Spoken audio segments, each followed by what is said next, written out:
Sir మీరు login అయ్యారు కదా?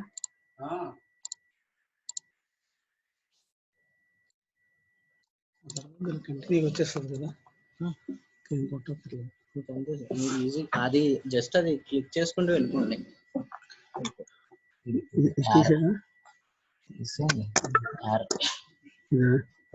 ఇది ఒక్క నిమిషం వెనక్కి వెళ్ళిపోండి. Good morning. Welcome to this online class on ELISA. So we have seen in the previous class about the ELISA in gross, and now we will go into the special technique of ELISA, which paved a way for the research in the modern medicine. So the definition is enzyme-linked immunosorbent assay, that is ELISA. It's a common laboratory technique nowadays to measure the concentration of any antibodies or antigens in a solution. That is most important. It should be in the solution, otherwise nothing is possible.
అలా వచ్చి అయిపోయింది.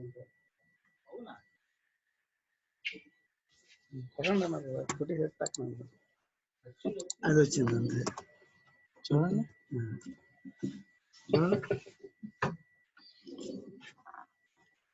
So the definition of ELISA is it's enzyme-linked immunosorbent assay.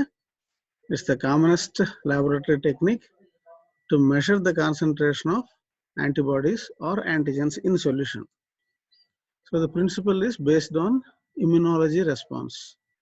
So lock and key concept, you know pretty well. Antigen is key, antibody is lock. Key fits into the lock, and enzyme conjugate substrates bound to the secondary antibody that binds with the antibody antigen complex. So Rosalind Sussman in 1960, she invented with the help of Eva Engvall in 1971 this ELISA. So in 1971, ELISA technique was made clear to the scientific world. So Rosalind Sussman Yalow is her full name, and she was instrumental in measuring this. She is a physicist. She is not a MBBS, but MSc nuclear medicine physicist. So she transformed her life into this ELISA inventor. Enzyme-linked immunosorbent assay, ELISA. So antigen and antibody of interest is absorbed onto a plastic surface. This plastic surface is known as sorbent. Antigen is recognized by specific antibody, that is known as immuno. So immunosorbent. This antibody is recognized by second antibody, immuno, so which has an enzyme attached, that is enzyme linked. So the name, how it is evolved, is known to you now. So substrate reacts with the enzyme to produce the product that product will be usually a colored product. So the second antibody is attached to an enzyme that is known as enzyme linked EL. I, antigen is recognized by specific antibody, immuno. S, antigen of interest is absorbed onto a plastic surface, that is sorbent. A, substrate reacts with the enzyme to produce a product, that is colored product, that is assayed, that is read out. So assay. So that is how the name ELISA came into existence. So the basic terms, we have certain basic terms to describe. They are just English words, that's all. Nothing professional, nothing scientific. Solid phase is usually a micro titer plate. This micro titer plate will have 8 in the row, 12 rows, so 96. So we can take it for granted to remember 100 wells. So micro titer plate is having 8 into 12 well format. That format is universal. Wherever you go, you will find the same format. You can find horizontally 12 and vertically ABCD like that 8. So 8 into 12, 96 micro titer plate will be available. Specimen sample is either serum or cerebrospinal fluid or sputum or urine or semen or supernatant of any culture or stool. So these are all the specimens that we usually employ for working with ELISA.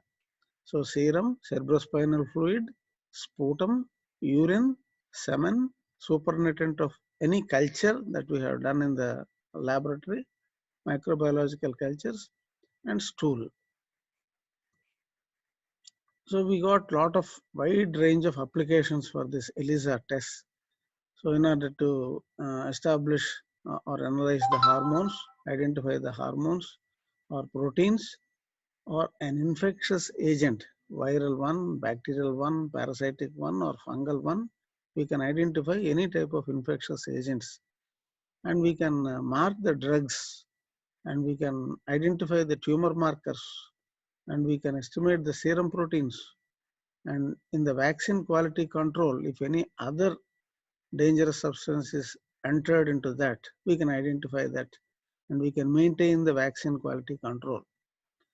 And genetically modified organism can be identified by this ELISA. So as the days advance, so many of mutations will take place in the organisms. And at one stage, the organism that we know for definite may undergo some mutation and that will emerge out as a new organism. So this is known as genetically modified organism. And these are most common nowadays, we are seeing that. And for rapid test for antibody antigen, IgG, IgM, IgA, antibodies can be assayed very fast. And that is most important for identification of the diseases nowadays. In newborn screening also, we can find out the problematic things. In clinical research, it's going on, it's taking us into broad sense. So there are so many types of ELISA: direct ELISA, indirect ELISA, sandwich ELISA, competitive ELISA. These are the 4 types of ELISA we are having. And the assay procedure is spanned into 6 steps. The first step is we can dispense the diluted sample into the well. The microtiter well is there, no? We have seen it. So we can find 12 in 8 rows. So we can dispense the diluted sample in one well and then add 100 units of enzyme conjugate. That is the second step. In the third step, we have to incubate the diluted sample with the 100 units of enzyme conjugate for about 1 hour in the room temperature only. Nothing more is needed for this. So 1 hour, we can just forget, keep it there and forget, that's all. It will take its own time, that is 1 hour. Then we have to wash the plates 6 times with deionized water. So there should be no ions. The ions will unnecessarily modify the reaction. That's why we have to wash the plate 6 times with deionized water. There should be no chlorides, there should be no other magnesium or any other ions in that. So deionized water is specially prepared in the labs, and we can utilize that to wash the plate 6 times. So we have to add all the things and then drain it off, and then again add and again drain it off. Like that, we have to wash the plate 6 times with deionized water. Deionized water is essential. And then the fifth step is TMB color developer substrate will be added, and then we have to allow it to develop into color by incubating for 30 minutes. And then we have to dilute with acid. And once we add the dilute acid, we can stop the reaction, and we have to read the result in 450 nanometers. That is by ELISA reader. So now each one, direct ELISA detects the presence of antigen in a sample. That's why we call it as direct ELISA. So in the direct ELISA, we can detect the presence of antigen in the given sample. Advantages is quick methodology, only one antigen, that's all. No cross-reactivity with second antibody. So many antibodies are there, then cross-reactivity will come. So only one, we are aiming at identifying one antigen, that's all in the sample. There is a disadvantage. Immunoreactivity of primary antibody is reduced because it's an enzyme linked one, and that's why it will give a delayed reaction. Lesser signal amplification than indirect ELISA. That is another problem. So microtiter well is coated with antigen, and then add the serum that contains the primary antibody, and that antibody is enzyme linked. Then wash. We can remove the unbound antibodies. Then we have to add substrate, that is chromosome, for the enzyme. And then enzyme cleaves the substrate to produce the color. So these are the things that are given in the three sequences. So virus sample on surface, and then antibody with enzyme conjugate attached to the viral antigen. And then substrate and enzyme interaction create color change for detection. With the bare eye, we can detect the color change. Of course, the sensitivity will increase with reader. So enzyme-linked immunosorbent assay, direct ELISA, that is the simple procedure. The well, you can see, the first step is antibody is adsorbed to the well, and in the second, the patient sample is added, and complementary antigen binds to the antibody, and then enzyme-linked antibody specific for the test antigen is added, and that's bind to the antigen. That forms a sandwich. And then enzymes substrate is added, and reaction produces a product that usually causes the visible color change.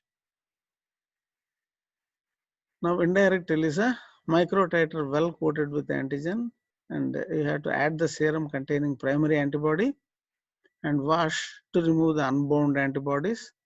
Add the secondary antibody, that is enzyme linked, and wash to remove the unbound secondary antibody, and add a substrate, that is chromosome, for the particular enzyme, and enzyme cleaves substrate to produce the color. So this is the indirect ELISA. So antigen is adsorbed to the well, and then patient antiserum is added, complementary antibody binds to the antigen, and then enzyme linked anti-HSG, usually that is most important. Beta HSG is most important marker for the diagnosis. That will be positive even with alpha and other things, FSH, LH, all these things will contain alpha. So beta HSG is marked. That's why we add anti-HSG. And then enzyme substrate is added, and the reaction is produces a colored product. That gives a visible color change. Then sandwich ELISA. The sandwich ELISA detects the presence of antigen in a sample. High specificity will be there for sandwich ELISA because the antigen is specifically captured and detected. It is suitable for crude or impure samples as the antigen does not require purification. And flexible and sensitive sandwich ELISA, both direct and indirect detection methods can be used for this flexibility. So first microtiter well is coated with capture antibody and then add the serum containing antigen that should be detected, and then wash to remove the unbound antibodies, and then we have to add the enzyme linked antibody and add substrate, that is the chromosome for the enzyme. Particular enzyme will have a chromosome, and enzyme cleaves the substrate to produce a color. So this is the complete.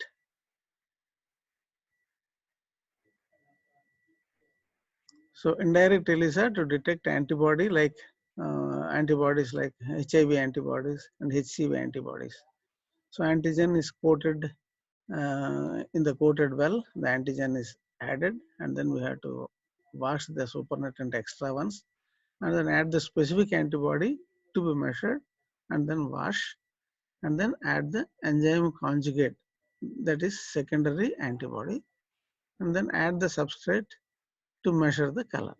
So this is one, to detect the antibodies in HIV and HCV. And then sandwich ELISA to detect antigens, that is tumor markers and hormones. So antibody coated well is there, and then after some time wash it and then add antigen to be measured, and then wash it and add enzyme conjugate secondary antibody and wash it and add the substrate and measure the color. And competitive ELISA, the same thing, to detect the antigens for free testosterone. In some cases, there will be some antibodies and antigens for free testosterone will be there. The people will have no developmental things for the sexual maturity, and for them competitive ELISA will be used to detect the antigens for free testosterone. So we have to incubate the antibody with the antigen to be measured, and then add antigen and antibody mixture to antigen coated well, and then wash, and then add enzyme conjugated secondary antibody and then wash, and then add the substrate and measure the color. So these are the comparisons between direct sandwich and competitive ELISA tests. So the buffers are very important for all these things. So blocking protein is a detergent, and that prevent other proteins from absorbing onto the plate. Non-reactive proteins like bovine serum albumin will be utilized. So washing, it's necessary to remove the non-bound reagents like phosphate buffered solutions, PBS, and tris buffered salines, TBS. So PBS and TBS are the necessary to remove the non-bound reagents. So advantages and disadvantages of ELISA. Advantages is long shelf life, and it's very easy to perform and very quick and widely available. Disadvantages are enzyme activity may be affected by plasma constituents, and these things are very expensive. And limitations are the results may not be so absolute as we expect. Antibodies may not be available for all the things. And false positive reactions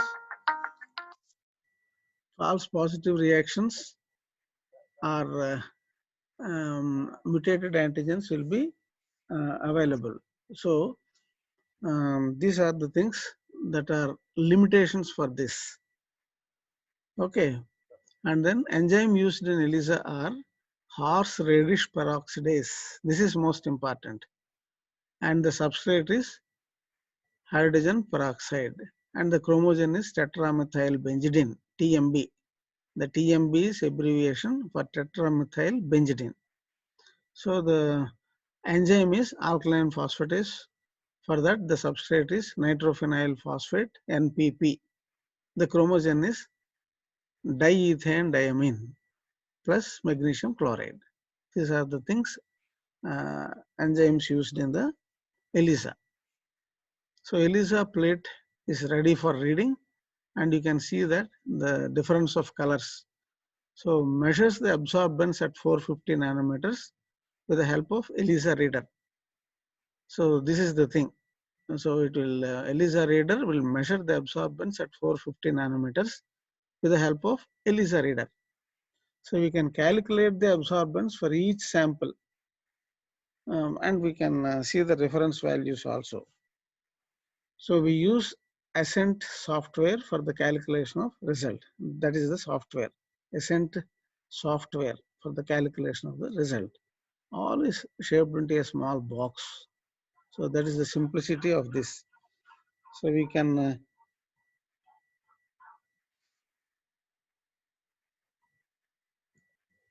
so absorbance from microliter wells will be detected via microplate readers. So final plate for ELISA is like this. We can see the different strengths of colors that are developing, and this is the instrument microplate reader. And the microplate reader, on the microplate reader we can put the final plate for ELISA to read the color developed at 450 nanometers. So this is the instrument actually that is present in the lab. So they give the pins and a track. So we can just take it out and we can insert it as separate for separate entities. So this is the simplicity. It gives pins and a rack. So positive one is given with a color reaction, color, and negative one with no color development. So we can read the samples from patient A, patient B, patient C. In this, assay control will be there, and we can the control is almost negative, and then patient A negative, patient B slight positive, and patient C is strong positive. That can be compared with the positive one, more dense. The color is more dense than the positive one. So you have to read the reaction like this. So coat plate with antibody or antigen, and then wash it and add the blocking buffer, and then wash it, add the test sample and wash it, and add the enzyme conjugated antibody and wash it, add the substrate, and then add the stop solution, that is the uh, dilute acid. And then we have to read the absorbance at 450 nanometers. This is the summary of the entire procedure of ELISA. So the basic terms are adsorption, washing. Adsorption means the process of adding an antigen and antibody diluted in buffer. So it attaches to the solid phase on incubation. Washing means the simple flooding and emptying of the wells with buffered solution to separate bound from unbound reagents in the ELISA. So the meaning of basic terms we are trying to know: adsorption and then washing, and then antigen, antibody, and enzyme conjugate. Antigen means any molecule that elicits the production of antibodies when introduced into our body. Antibodies are the proteins produced in response to antigenic stimulus. And then enzyme conjugate means an enzyme that is attached irreversibly to an antibody. Just now we have seen horseradish peroxidase. Horseradish peroxidase. So remember that. And the chromosome is a chemical that alters the color as a result of an enzyme interaction with substrate. The color reaction used as a signal, for example, trimethyl benzidine, that is TMB. Then we have to stop the interaction of color development. Otherwise, it will unnecessarily go on increasing or decreasing, isn't it? So the process of stopping the action of an enzyme on substrate is known as stopping. And then we have to read the color.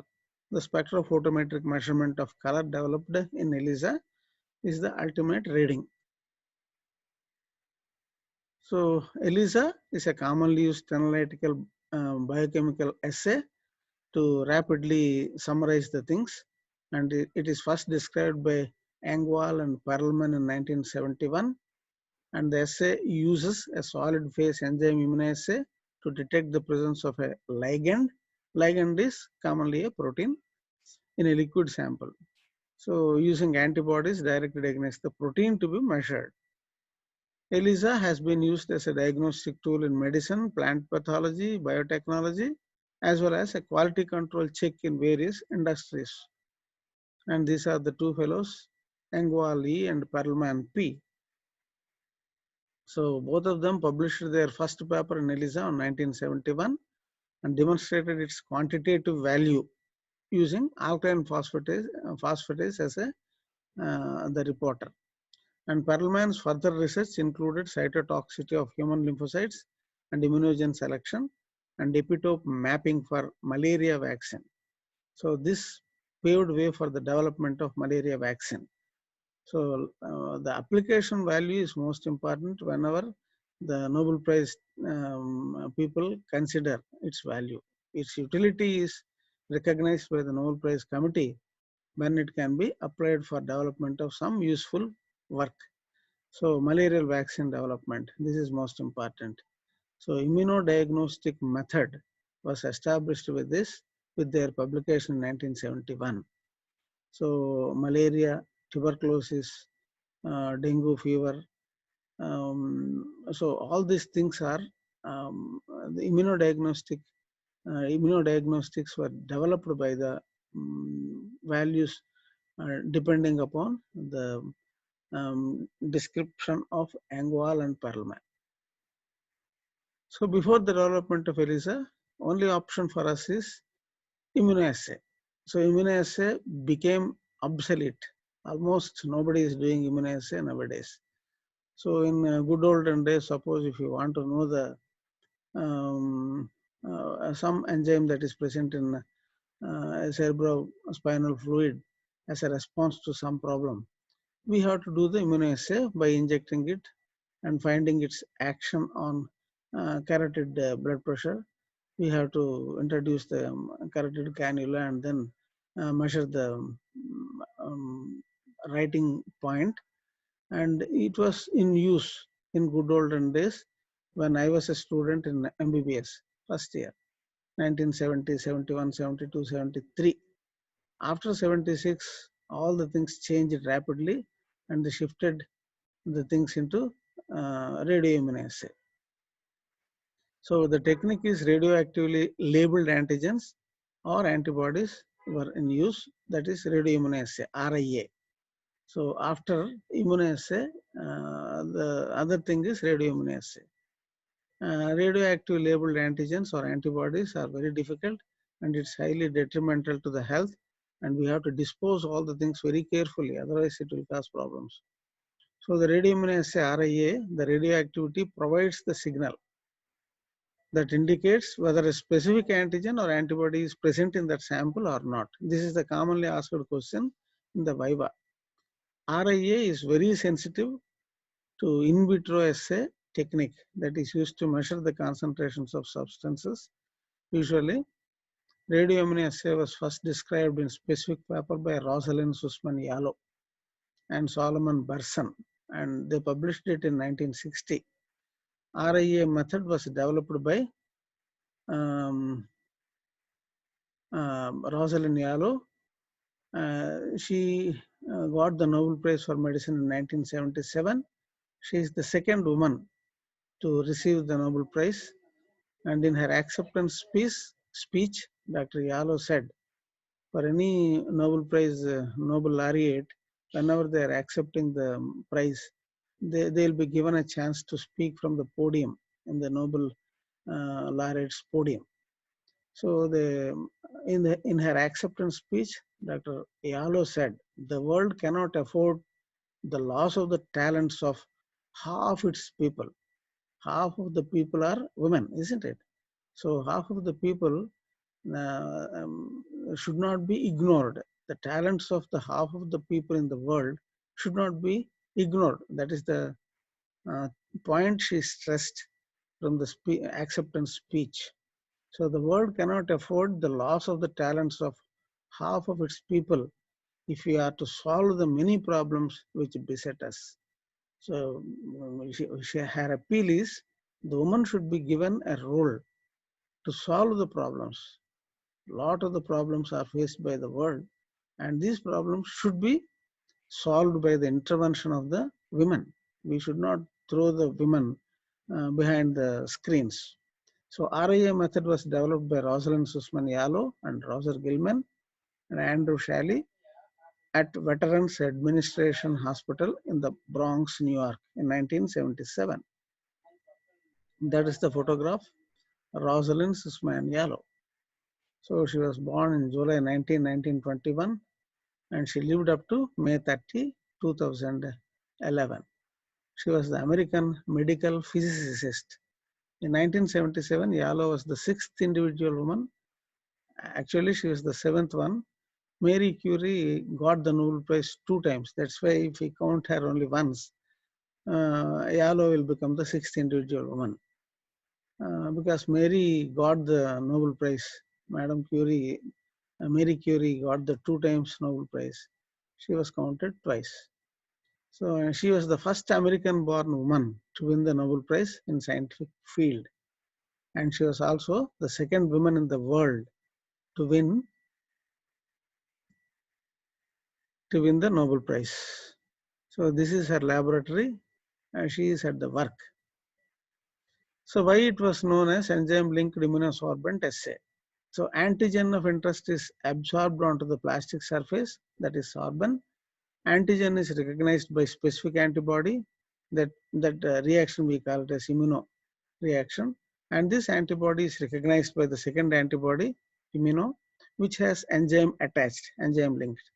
The substrate reacts with enzyme to produce the product. So labeled immunoassays we have. Some antigens antibody reactions are not detected by precipitation or agglutination, and we have to look for very small amounts, and that's why they are measured indirectly using a labeled reactant, and we refer this as receptor ligand assays. So enzymes occur naturally and catalyze biochemical reactions. So the enzymes are very cheap, readily available, and have the long shelf life and easily adaptable for the automation. And automation is relatively inexpensive. Enzymes used include horseradish peroxidase, glucose 6-phosphate dehydrogenase, alkaline phosphatase, and beta-D galactosidase. These are the 4 things, and I am so fortunate to do with all the first 3 things, horseradish peroxidase and glucose 6-phosphate dehydrogenase and alkaline phosphatase at Mahatma Gandhi Institute of Medical Sciences, Sevagram, Wardha. So that's a great opportunity to work with the work in the places where all these things are practiced. So horseradish peroxidase and alkaline phosphatase are most popular for the ELISA. So the principle is based on basic immunology response, lock and key concept between antigen as a key and antibody as a lock. And key fits into the lock. Enzyme conjugate substrates and bound to the secondary antibody that binds with the antibody antigen complex. So they use the enzyme to detect the binding of antigen and antibody. The enzyme converts a colorless substrate, that is chromosome, to a colored product, indicating the presence of antigen antibody binding. So ELISA can be used to detect either the presence of antigens or antibodies in a sample depending how the test is designated. So this is the ELISA plate that I have shown you in the beginning. Microtiter wells usually have 96 wells. They are marked on one side alphabetically and numerically on the other side 12 into 8, 96. So it comes with the kit.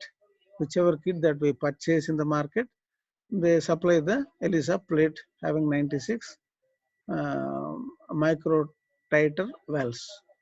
So this is the basic procedure of ELISA. So different antigens in the sample, the primary antibody, substrate and enzymes will be logging.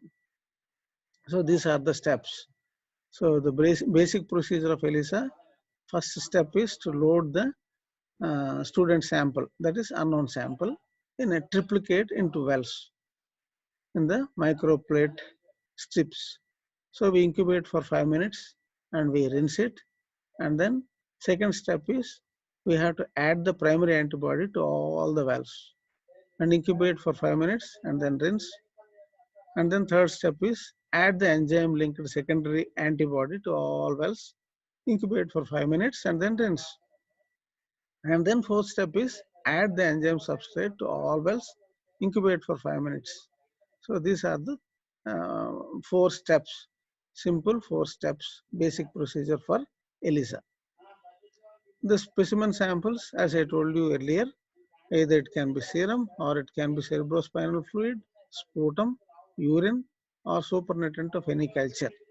So that's why for the immunodiagnostics of sputum for tuberculosis, for the immunodiagnostics in the urine for multiple myeloma, for immunodiagnostics of malarial parasite, malaria, so dengue fever, so either viral or bacterial, all the things can be done with either serum, cerebrospinal fluid, sputum, urine, or supernatant of any culture can be utilized for serving as a specimen for the sample for ELISA.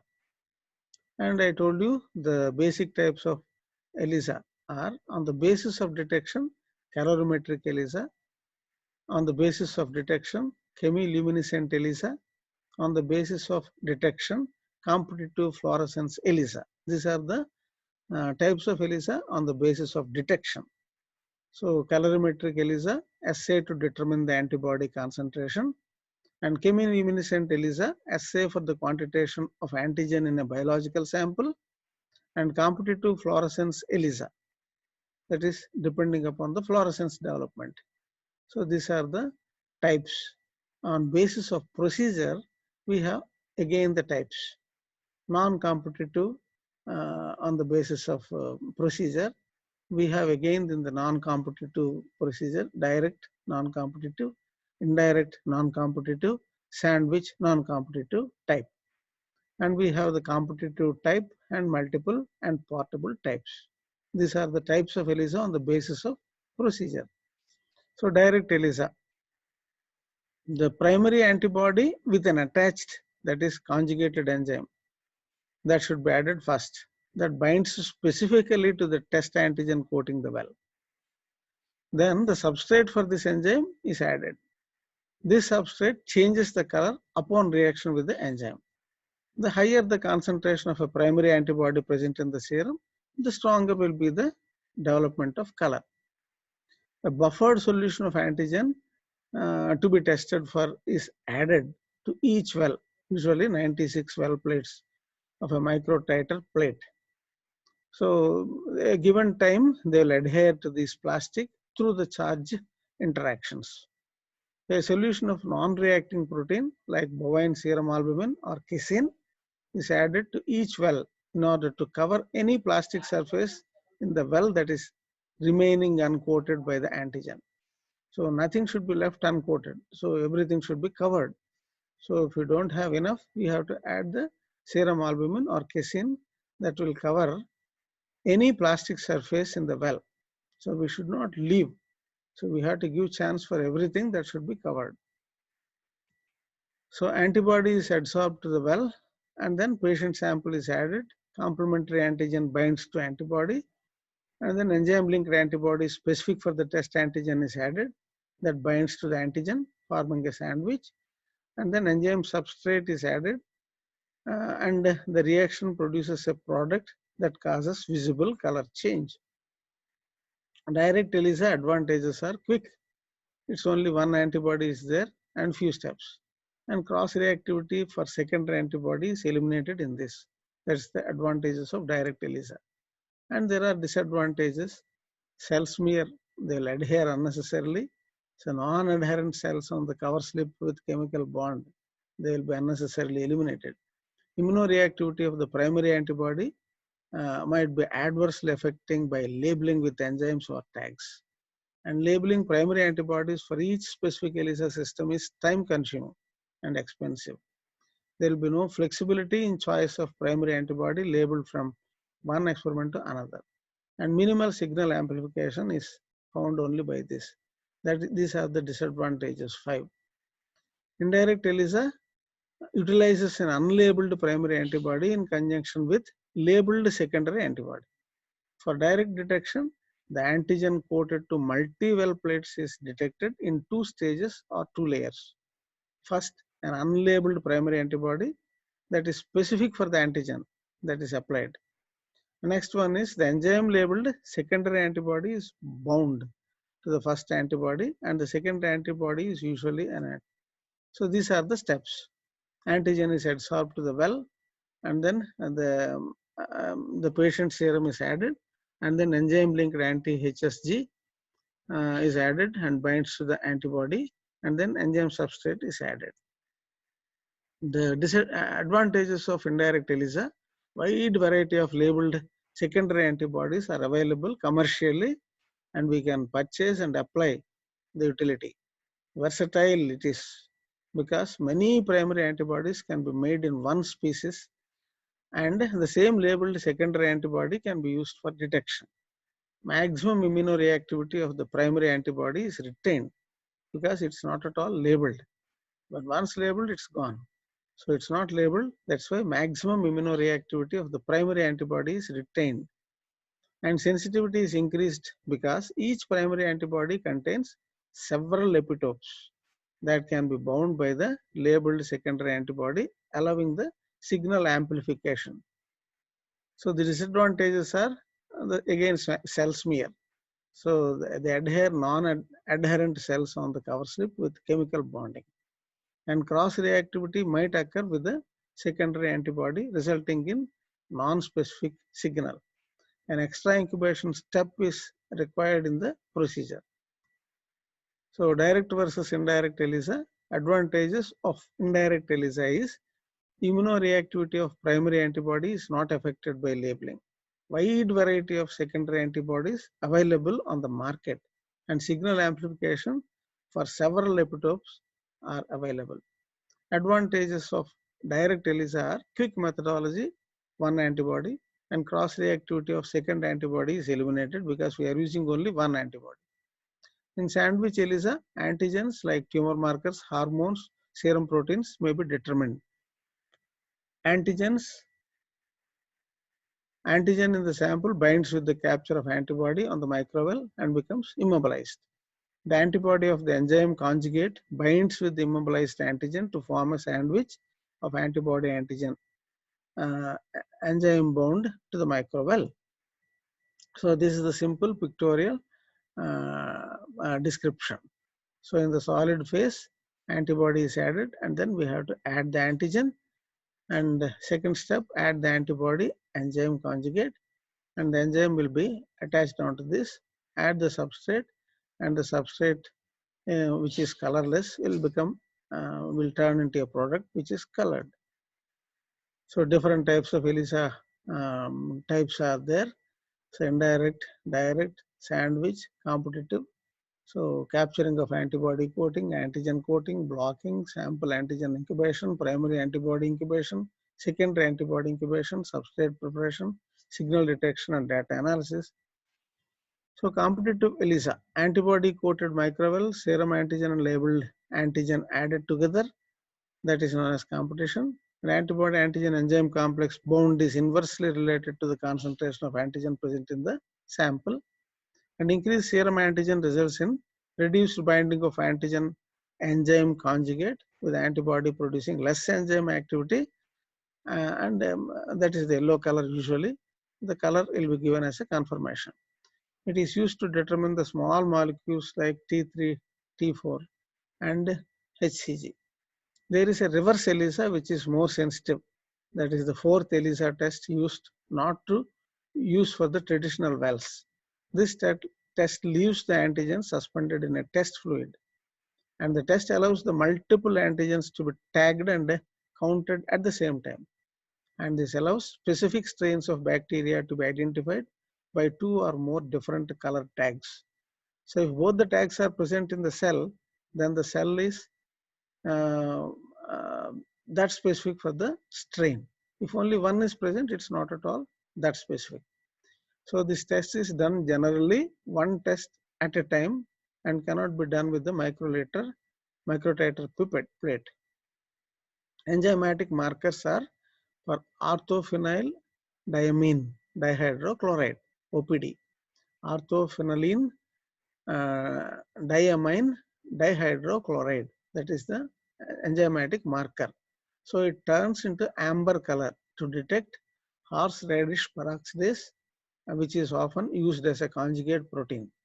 And then TMB 3 and 3 prime, 5 and 5 prime tetramethylbenzidine, that is the TMB.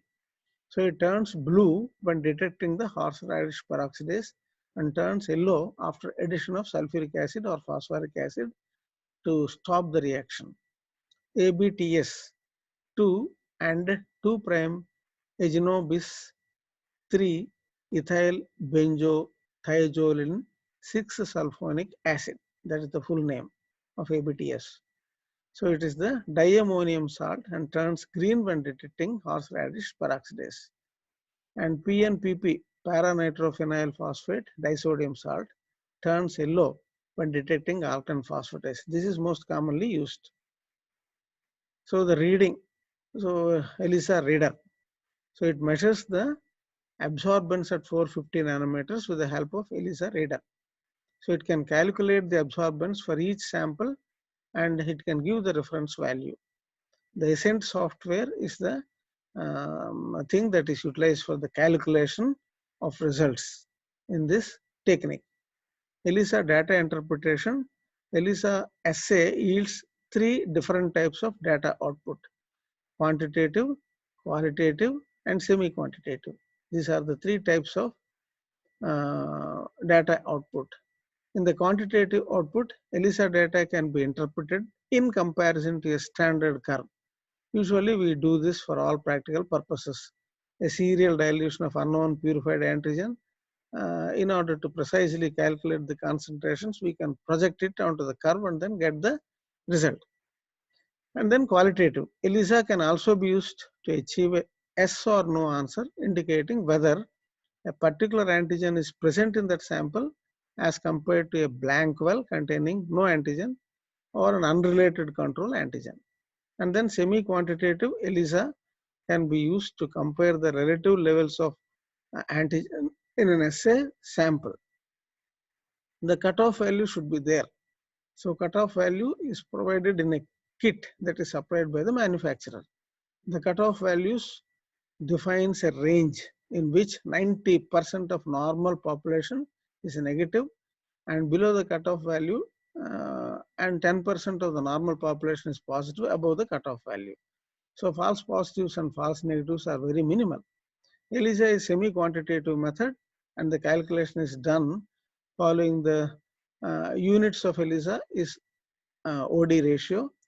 The sample value is sample OD by cutoff OD.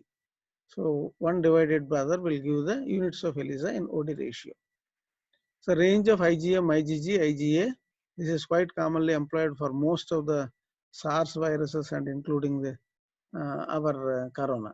IgM less than 0.8 is negative, 1.0 is borderline, more than 1.0 is positive, and IgG, if it is less than 125, it is negative, between 125 and 225 it's borderline, and more than 225 is positive.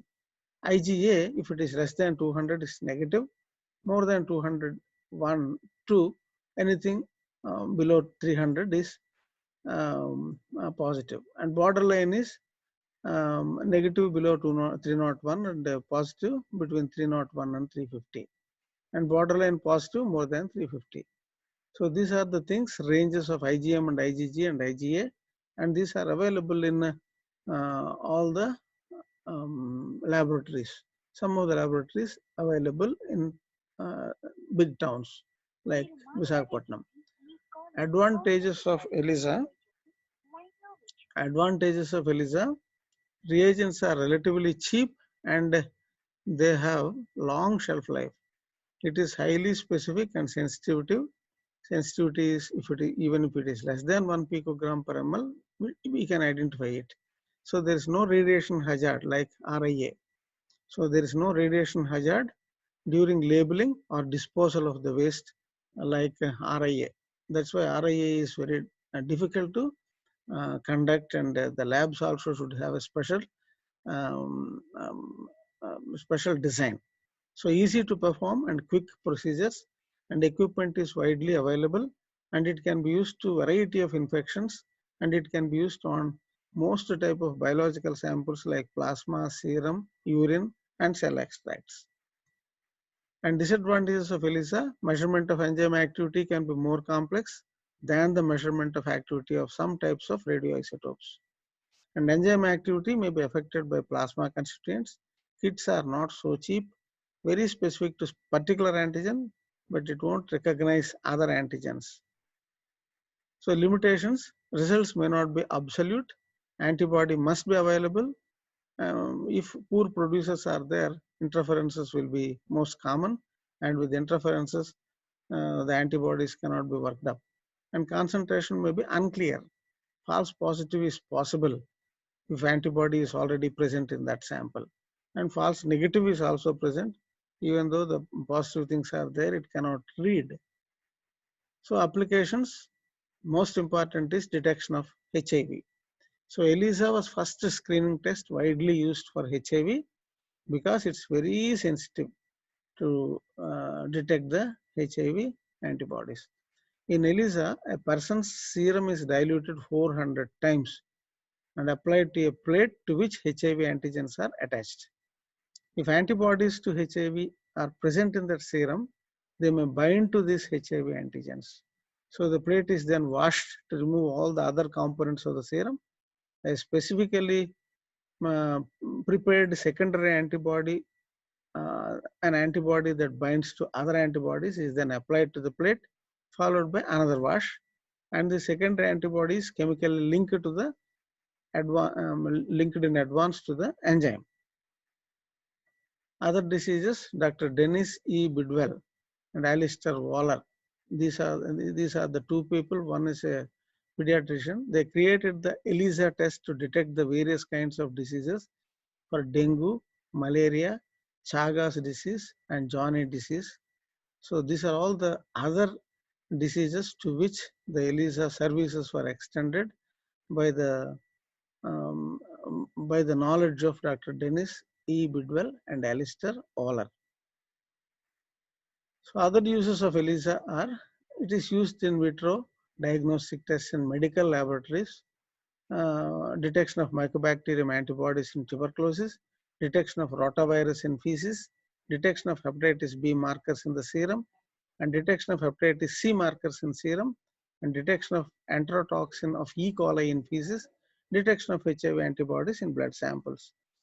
So it's a useful tool for the determining of serum antibody concentrations in HIV and West Nile virus. It has also found applications in the food industry, detecting potential food allergens in milk and peanuts, walnuts, almonds, and eggs, and also as a serological blood test for celiac disease.